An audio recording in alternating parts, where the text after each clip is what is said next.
नमस्कार, मैं हूं कृष्णा मिश्रा और आप देखना शुरू कर चुके हैं खबर चौक।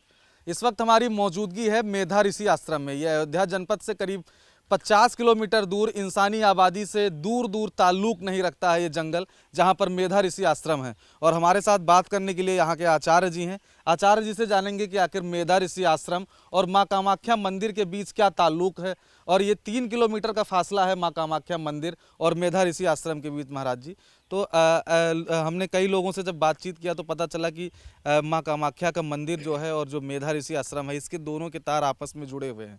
तो आखिर में अगर इनके तार आपस में जुड़े हैं तो ये दूर दूर क्यों हैं? सबसे पहले सभी को जय माता दी, जय माँ कामाख्या देवी। सभी लोग स्वस्थ होंगे, मस्त होंगे, मैं ऐसी कामना भी करता हूँ। ये कहीं ना कहीं हम मानव की एक बहुत बड़ी पराकाष्ठा हुआ करती थी। हम लोग बड़े आच्छादित हैं, बड़े अलंकृत हैं कि हम लोग ऋषि परंपराओं से जुड़े हैं, हम लोग संत परंपराओं से जुड़े हैं, हम लोग हमारे सनातन का जो आच्छादित केंद्र हुआ करता था, हम लोग उससे भी जुड़े हैं। माँ कामाख्या धाम का जो मंदिर है, मानो जब भी भटका है इंसान, जब भी भटका है तो उसको शरण या तो भगवंत के पास में मिला है या तो संत के पास में मिला है। दो व्यक्ति हुए, दो मानव हुए। अभी आपने कहा कि ये मानवीय दुनिया से बड़ी दूर है, इंसानी दुनिया से बड़ी दूर है, लेकिन हमारा मानना तो यही है कि जंगल में ही मंगल है। वह हमारे मौज फकीरी में, जो सुख प्यारे राम भजन में, वो सुख नाई अमीरी में। दो मानव भटके हुए, एक थे बनिया समाधि बैश और एक था महाराजा सूरत। समाधि बेस को परिवार के लोगों ने, घर के लोगों ने अधिक धन होने के कारण, अधिकता होने के कारण धन को ले लिया और धन लेकर के उनको घर से निकाल दिया, धक्का मार करके निकाल दिया, बोले निकल जाओ। महाराजा सूरत के साथ में भी वही हुआ। मंत्रियों ने उनके साथ में छल किया, सेनापतियों ने उनके साथ में छल किया, सैनिकों ने उनके साथ में छल किया, विदेशी राजाओं ने, आसपास के पड़ोसी राजाओं ने उनके ऊपर आक्रमण किया और उनको छल से परास्त कर दिया। जब छल से वो परास्त हुए तो क्षत्रिय होने के नाते, स्वाभिमानी राजा होने के नाते उन्होंने विचार किया कि मेरा रहना व्यर्थ है, निकल करके जंगल की ओर भगे। क्योंकि व्यक्ति के पास में जब चिंता का अंबार लगता है तो उसको सुकून केवल जंगल में मिलता है, जहाँ पे शून्य हुआ करता है। दोनों जंगल में गए। उधर से साधु बनिया भी निकला है, समाधि बैश, और उधर से महाराजा सूरत भी निकले। मार्ग में दोनों की मुलाकात हुई। दोनों की गति एक है, जो गत तोरी सो गत मोरी। दोनों जंगल की ओर आगे बढ़ते हुए गए और बढ़ते बढ़ते उनको ये स्थान आकर के मिला महर्षि मेधामुनि का।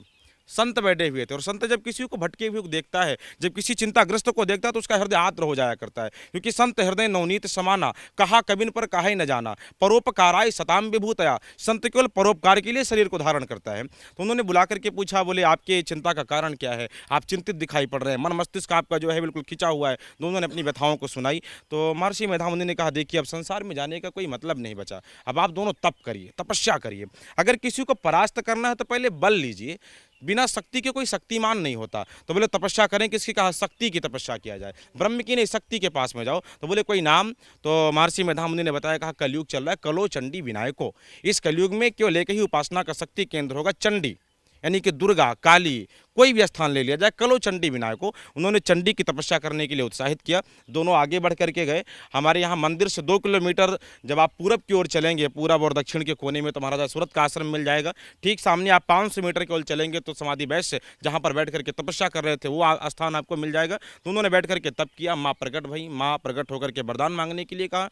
तो सूरत ने वरदान मांग लिया कि मेरा राज्य मुझे वापस मिल जाए, स्वाभिमान होने के नाते मेरा राज्य वापस मिले। जिन लोगों ने मुझे परास्त किया मैं उनको फिर से जीतूं, उनको हराऊं। माँ ने उनको वो मस्तु कह दिया। लेकिन जब समाधि बैश्य के पास में गए, बोले तुम भी मांगो। तो उन्होंने कहा नहीं, परिवार ने निकाला है, धन के लिए निकाला है, मोह में आकर के मुझे निकाला है। तो जिस माया से परिवार के लोगों ने मुझे निकाला, उस माया में दोबारा मैं जाना नहीं चाहता। तो बोले कुछ तो मांग लो, कुछ तो मांगो, तपस्या किया है। तो उन्होंने कहा कि अगर मांगना ही है तो मुझे एक वरदान आप दे दीजिए, मैं सदैव आपके शरण में बना रहूं। जो आपका दर्शन करने के लिए आए वो मेरा भी दर्शन कर सके। आप मुझे अपना दूतवाहक, संदेशवाहक, दर्शक कुछ भी समझें। तो माँ ने कहा इसके लिए फिर आपको अक्षय होना पड़ेगा, क्योंकि मेरा तो क्षय होने वाला नहीं है, मैं तो युगांतर के लिए, जन्म जन्मांतर के लिए आई हूँ, तो मेरा तो क्षय नहीं होगा, आपको भी उसके लिए अक्षय होना पड़ेगा। तो माँ ने उनको अक्षय होने का वरदान दे दिया। मंदिर के ठीक नीचे एक छोटा सा मंदिर उनके लिए नियुक्त किया गया है। पहले समाधि बैश्य थे, लेकिन जब वो चंडी के शरण में लगे तो उनका नाम बदल गया और उनका नाम आज हो गया अक्षयवरनाथ। अक्षयवरनाथ के नाम से वो जाने जाते हैं।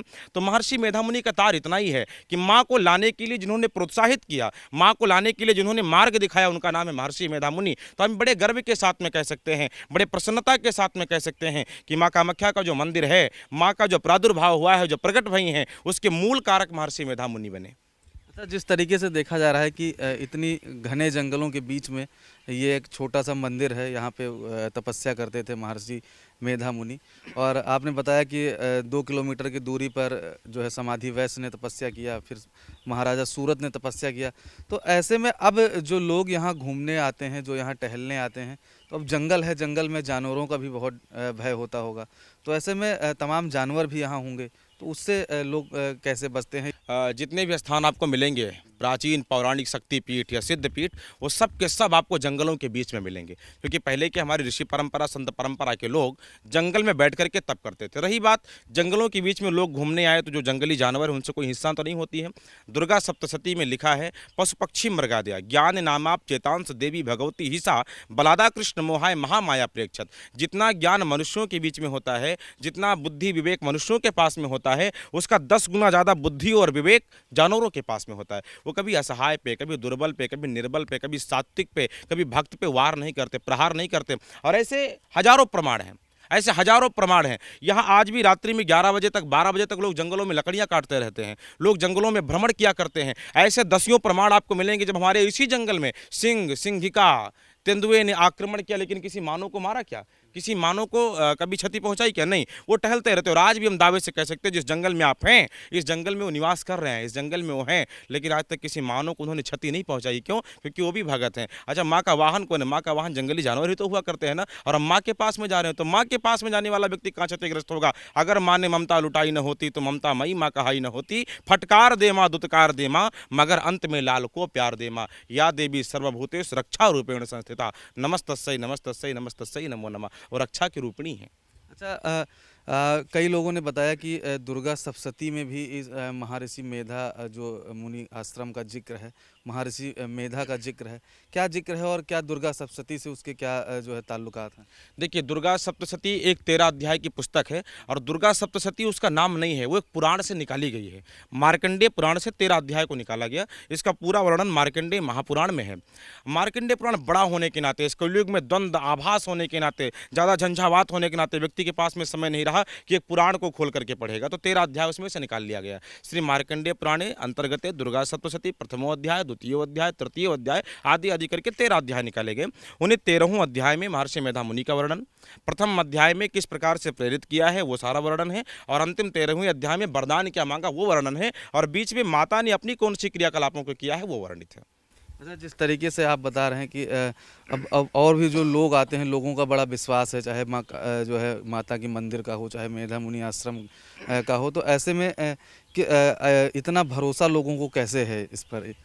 हमारा सनातन, मैंने कहा ना, हमारा सनातन संजीवनी बूटी है। हमारा वो सनातन है जो गाय पर माँ समझ करके विश्वास करता है। हमारा वो सनातन है, गांव के चौबारे पे जाकर के एक ईंटा रख करके एक चुनरी को बांधा जाता है तो कहता है श्रद्धा विश्वास रूपिणो, याभ्याम बिना न पश्यन्ति श्रद्धा विश्वास रूपिणो। हम ऐसे सनातन में पैदा हुए लोग हैं जहाँ पर भाव से परमात्मा को मिला लेते हैं, भाव से गोविंद को ढूंढ लेते हैं, भाव से दुर्गा को ढूंढ लेते हैं। अगर हमने भाव किसी पर भी कर लिया, अपने विचारों का सारा खेल होता है मेरे भाई, अपने विचारों का खेल है। आप अपना विचार किसी दुष्ट पर दिखा दे और ये आपके भीतर ये आ जाए कि मेरे ऊपर कृपा करेगा, तो आपके ऊपर कृपा हो जाएगी। और यदि आपका विचार दूषित है, आप सीधे दुर्गा जी के शरण के पास में जाकर के बैठ जाओ तो कुछ भी होने वाला नहीं है। भाव का भूखा हूँ मैं, भाव ही अकसार है, भाव से मुझको भजे तो भाव से बेड़ा पार है। मानस में गोस्वामी जी ने कहा है कि जाकी जा पर सत्य सनेहू, सोते ही मिले न कछ संदेहू। सब भाव का खेल है, और भाव चाहे जहां लगा दिया जाए वो मिलता जरूर है। तो आपने देखा ये आचार्य जी थे जिनका साफ तौर पे कहना था, जिन्होंने बताया कि 2 ऐसे व्यक्ति थे जो अपने घर से निकाले गए, एक का राजपाट छीना गया तो एक के सारे धन दौलत को ले लिया गया। उसके बाद उन्होंने वो महर्षि मेधा ऋषि के शरण में आए और उसके बाद में उन्होंने उनको प्रेरित किया। दोनों लोगों ने तपस्या किया, तपस्या करने के बाद माँ ने उन्हें दर्शन दिया। दर्शन देने के बाद एक लोगों को पुनः उनका राजपाट लौटाया गया, माँ का आशीर्वाद उन पर हुआ, और दूसरे लोगों ने माँ के चरणों में अपने आप को समर्पित कर दिया। तो आज भी उनकी पूजा माँ के साथ की जाती है। कैमरा पर्सन हरीश के साथ मेधा ऋषि आश्रम, रुदौली, अयोध्या।